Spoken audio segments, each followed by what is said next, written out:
fui hijo del imperio. Nací en una Roma que aún recordaba las glorias de Trajano y los días de César. Crecí caminando entre columnas de mármol y estatuas de dioses que parecían mirar al mundo con desprecio. Nos creíamos eternos. Pero ya entonces, aunque yo no lo entendía, algo se estaba resquebrajando. Mi padre era centurión retirado, veterano de campañas en Britania y Dacia. Solía sentarse al atardecer en nuestro domus, con la armadura colgada como reliquia en la pared, y me hablaba de tiempos mejores. De cuando las legiones marchaban con disciplina, de cuando los pueblos bárbaros temblaban al oír el estandarte del águila. Él decía que Roma era una llama que iluminaba al mundo.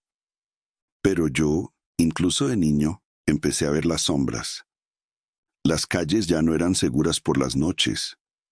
La corrupción se respiraba en cada mercado, en cada oficina del gobierno. Las monedas de oro eran cada vez más ligeras, menos puras.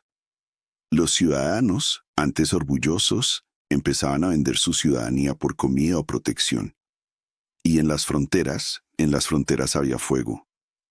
Recuerdo el año 376 como si fuera ayer. Una nube de pueblos godos llegó al Danubio, huyendo de algo aún más oscuro, los hunos.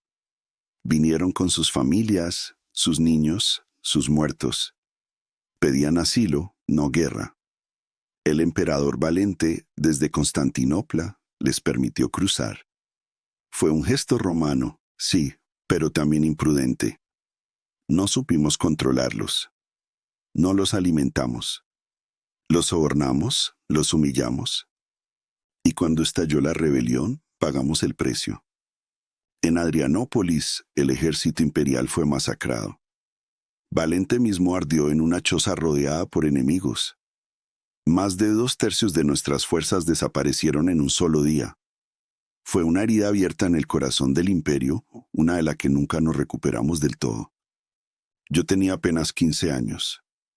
Pero aún recuerdo el silencio en Roma después de la noticia, como si los dioses hubieran apartado la mirada. Desde entonces, algo cambió. Ya no se hablaba de conquistar, solo de resistir. Los soldados eran reclutados a la fuerza, muchos ya no sabían latín ni entendían la historia que se les pedía defender. Las provincias empezaban a actuar por cuenta propia. Y en los templos, los antiguos dioses ya no tenían velas. El cristianismo crecía como un río silencioso, desbordando templos, palacios y corazones. Mi padre murió con una expresión amarga en el rostro. Lo encontré una mañana, con la armadura sobre las rodillas y una carta sin sellar en las manos. Decía, no reconozco este mundo. Roma aún respira, pero ya no sueña. A veces pienso que el imperio no cayó en Adrianópolis. Cayó el día en que dejamos de creer que podía levantarse. Muchos piensan que Roma cayó cuando fue saqueada. No es cierto. Cayó mucho antes, cuando dejamos de ser romanos. Pasaron los años. Me hice soldado, como mi padre, aunque los tiempos ya no eran de gloria. Las legiones no eran legiones, eran sombras de sí mismas. Un ejército romano podía marchar con jefes francos, soldados godos, arqueros sirios y oficiales que hablaban griego mejor que latín. La unidad que alguna vez forjó el imperio se deshacía como una estatua agrietada por dentro. Yo servía en el norte de Italia cuando llegaron los visigodos. Alarico era su líder. Un hombre inteligente, astuto, con rostro de piedra. Había servido en nuestras filas, conocía nuestras tácticas, hablaba nuestra lengua y odiaba lo que nos habíamos convertido. Recuerdo cuando puso sitio a Roma por primera vez. Muchos en la ciudad creían que era imposible que entrara. Roma no había sido tocada en 800 años. Pero la muralla no nos salvó. El hambre entró primero, luego el miedo. La aristocracia huía a villas en la campiña, el pueblo quedaba atrapado como ratas. Y entonces, en el año 410, ocurrió lo impensable. Roma cayó. Yo estaba ahí. No lo escuché como rumor. Lo viví. Vi la loa capitolina cubierta de ceniza, vi templos saqueados y vi cómo los gritos de los ciudadanos se mezclaban con las carcajadas de hombres que antaño llamábamos bárbaros. Pero lo más aterrador fue la reacción del mundo. Nada. No llegaron refuerzos. No hubo venganza. El imperio simplemente aceptó, como un anciano que se deja caer sin intentar sostenerse. Me uní luego a las campañas del general Aecio. Él aún creía. Le decían el último romano, y quizás lo fue. Cuando Atila el Huno llegó con su tormenta de caballos y fuego, ¿fue Aecio quien unió a romanos y godos? Sí, los mismos que antes nos habían saqueado, para resistir. Luchamos juntos en los campos cataláunicos y ganamos. Pero fue una victoria hueca. Los campos quedaron llenos de cadáveres y Roma sin fuerzas. Aecio me dijo una vez, tras la batalla, hemos ganado una tarde más, nada más. La noche viene igual. No sabía cuánta razón tenía. Al poco tiempo, Aecio fue asesinado en palacio por orden del emperador Valentiniano, un hombre débil, sin visión ni coraje. Y al poco, el propio emperador fue apuñalado frente a sus soldados, que no hicieron nada. Así era Roma ahora, traición, apatía, fragmentos. Los generales se proclamaban emperadores en distintas provincias. El imperio ya no era uno. Era una idea rota, disputada por hombres con espadas, no por leyes ni virtud.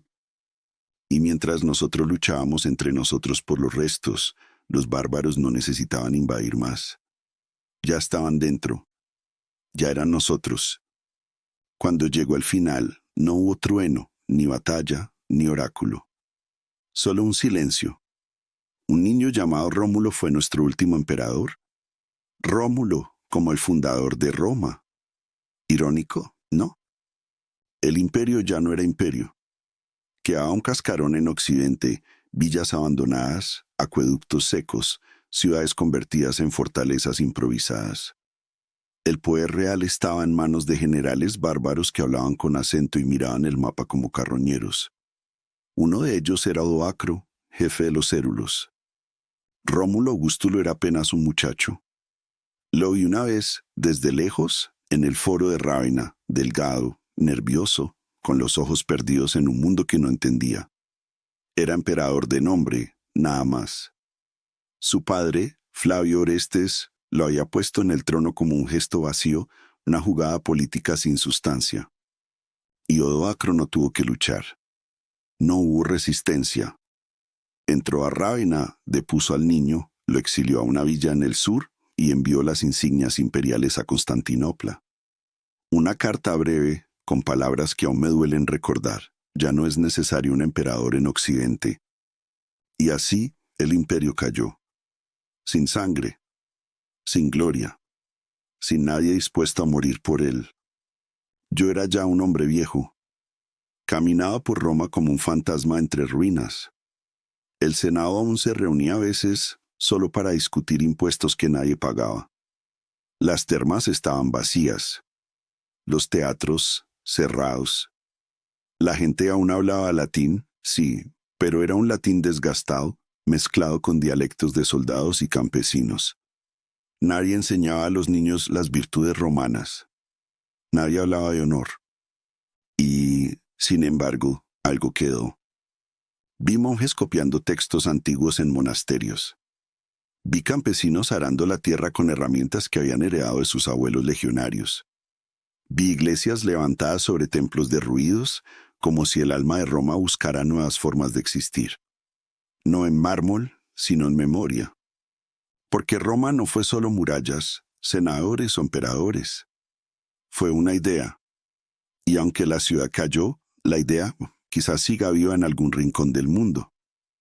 A veces, en mis últimos días, me sentaba bajo el arco de Tito y miraba el cielo. Escuchaba a los niños jugar entre piedras antiguas. Ellos no sabían que fue el imperio, pero corrían por sus restos. Reían, soñaban. Y en ese momento me atreví a pensar, tal vez Roma no murió del todo. Tal vez solo duerme.